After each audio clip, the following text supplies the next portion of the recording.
It's Levi Brackman here with Truth, Jewish Wisdom for today. This is the Torah portion uncensored part of this podcast. Thank you so much for joining.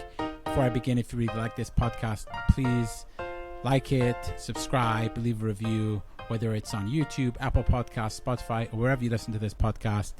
That helps other people also find it. Now on to the Torah portion at hand. It is the parsha of Pinhas.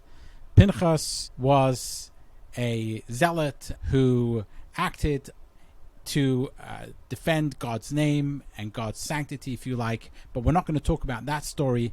Instead, I want to talk a little bit later on in the Torah portion, which is very relevant to what's going on in the current time. This past week, something happened in American politics. Just more than 100 days before the election, one of the candidates for president, the sitting president of the United States, decided to step aside and not continue the campaign to become president of the United States.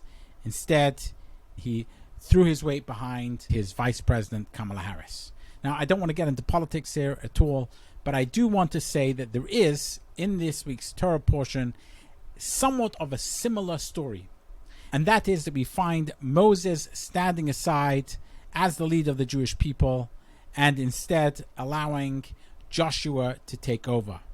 But it's worth reading this insight to understand exactly what went on and to try and decipher, if you like, what the truths are, what the wisdom is inherent in this. And then I'll ask the question, is Moses doing something in a similar way to what Joe Biden did? Is there something we can learn for today from how Moses acted? Maybe we don't like how Moses behaved. Let's take a look at it with brand new eyes, looking at it from a fresh perspective in light of the occurrences of this week. So let's look at the verses, chapter 27, verse 12. Perich of Zayin, Pasuk Yud Beis. Vayomer Hashem al Moshe, and God said to Moses, Ale al har ha'avarim hazeh, urei es ha'aretz asher nosat livnei Yisrael. Ascend to this mount of Avarim and see the land which I am giving to the children of Israel. V'ro'isa oisa v'ne'esafta al amecha gam oto kasher ne'esef Aaron achicha. And you will see it, and then you will be gathered to your people, just like Aaron, your brother, was gathered. This is the euphemism for dying that is used in the Torah, to be gathered unto your people.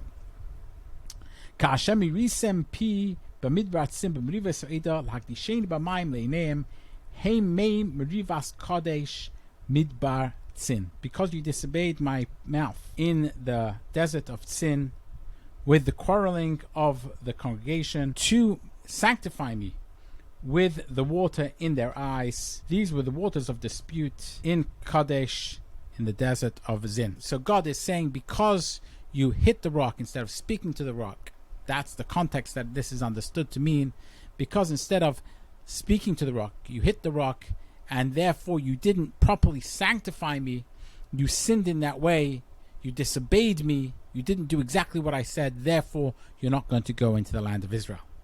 Moses, of course, wanted to go into the land of Israel. He was the leader of the Jewish people. He took them out of Egypt in order to bring them into the promised land. What would one think would be his reaction? Well, the Torah tells us. V'yidaber Moshe el Hashem leimer, and Moses said to God, saying, Yifgoid Hashem elokei haruchos l'chol basar ish al ha'eda. Let the Lord, the God of spirits of all flesh, appoint a man over the congregation.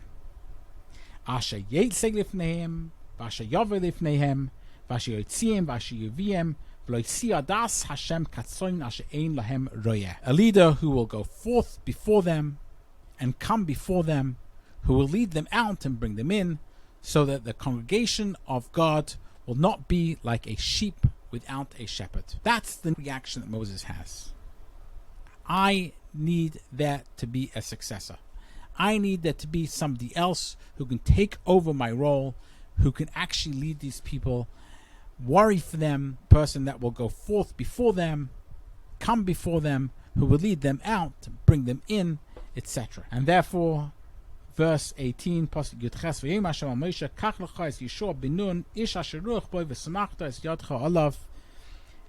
God says to Moses, take for yourself Joshua the son of Nun, the person that the Spirit is in him, and rest your hands on him. He should be the person who should lead the Israelites. And it goes on to say that that is indeed what happened. Now, what's really interesting here is that Moses is going to die. And there's a concern immediately on behalf of Moses, who's going to take over? And we find later on that yes, Moses didn't want to die, and he pled with God, Veschanan, and he pled with God, and he prayed to God, please allow me to go into the land of Israel. And there's actually some in the Midrash which says that he said, okay, I don't need to be the leader, but I just want to see the land. I want to see the fruits of the labor, the promise that God made to take the Jews into the promised land. That wasn't to be. But Moses' immediate concern was that there should be somebody else to take over, that the people should have a fitting leader to be able to lead them, and that they shouldn't be left without a shepherd. So what happened here?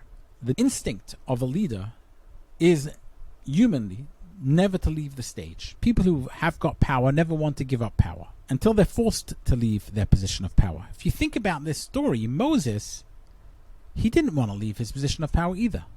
He was forced to. God tells him, you're going to die like your brother died. You're going to have to give up your leadership position. Now, what can happen when someone is forced to give up their leadership position? There's a number of different options that they can have. One of the options that people think that they can live on past their life, what they might do is they might say, look, these people, they actually don't need another leader. They have me, and I can live on posthumously. I can live on after my death. I can give them teachings. They had the 5 books of Moses. Moses leaving them with these 5 books. He could have easily said, look, you got the books. Follow the books. You have me if you ever need me. You can pray to me. Here, this is where I'm dying. This is my burial. Come, visit my gravesite. Read the books. And therefore, you can have all the guidance you're ever going to need, all in the books, and come to my grave. And that's all you're ever going to need. Moses could have had that viewpoint. As a matter of fact, there are people who had that viewpoint. They didn't think about creating a successor. One could think of some of the great leaders of religions who didn't concern themselves with leaving a successor, a physical person, a human who would be able to continue, as Moses said, Asher Yetzi Lifneim, Asher Yovel Lifneim, Asher Yotziem, Asher Yeviem, who will go forth before them and come before them, who will lead them, take them out, bring them in, so that the congregation of the Lord will not be like a sheep without a shepherd. He didn't say, let my gravesite and let my teachings be the shepherd for these sheep going forward. He was willing to walk away and walk off the stage entirely, knowing that he will cease to be an important figure. And as a matter of fact, he wanted to make sure that someone totally took his place. So there's 2 parts to this. There's the first part to it, which is that humans never want to leave the stage, the way humans behave. It could be Moses would never have wanted to leave the stage either. He was forced to by God. But once he left the stage, he made sure that there was going to be a successor, someone else who could lead the people. So now let's think about what happened with President Biden. President Biden, in many ways, and by the way, I'm not a big fan of President Biden, but I just want to talk this through. President Biden was forced to leave the stage. He didn't want to. He thought he could continue on, although everyone else realized that he couldn't. But once he decided he wanted to leave the stage, he chose a successor, and he threw his weight behind that successor. Now, one can disagree whether the successor he chose was the right person. I have my personal feelings about that. I don't think she's the right person. And I be very clear, I won't vote for her. Neither will I vote for her opponent. I will write in a 3rd candidate. Now you might say, well, what good is that? Well, I just can't bring myself to vote for either of these people. So, but I do need to vote, and I do want to vote, and therefore I'm going to write in the name of someone who I really do think would be a good president, therefore I'll be doing my civic duty. In any case, I live in Connecticut, so my vote is not going to matter because it's a solidly Democrat state. The point is, though, that you might disagree with who Biden chose, but he was concerned that there should be another leader. Now, he should have let that to the democratic process, etc. There would have been another leader whether he liked it or not. So one might argue the opposite, that he shouldn't have tried to anoint the next leader. That wasn't up to him. And in this case, if you think about it, Moses didn't anoint a new leader.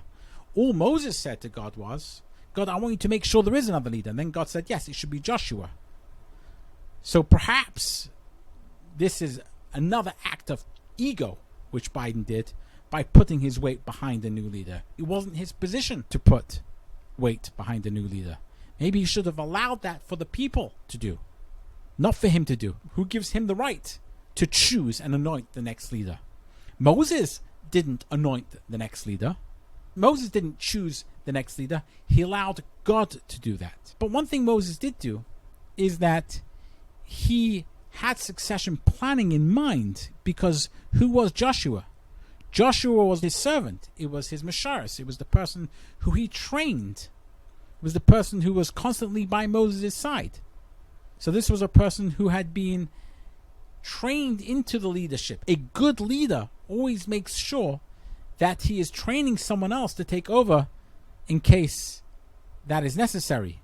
And the inevitable time when the person will pass away, there needs to be another person who can take over. And that is up to the leader to make sure that they have trained a successor. And if they haven't trained a successor, partially that might be because they think they don't need a successor, because they can be there for forever. And therefore a successor is not necessary. They have their book. They have their teachings. It's curious that Moses, when he died, no one knows where he's buried. There wasn't this idea that, well, we can make a pilgrimage up to Moses' grave. That wasn't part of the plan. The plan was that when Moses passed, it was done.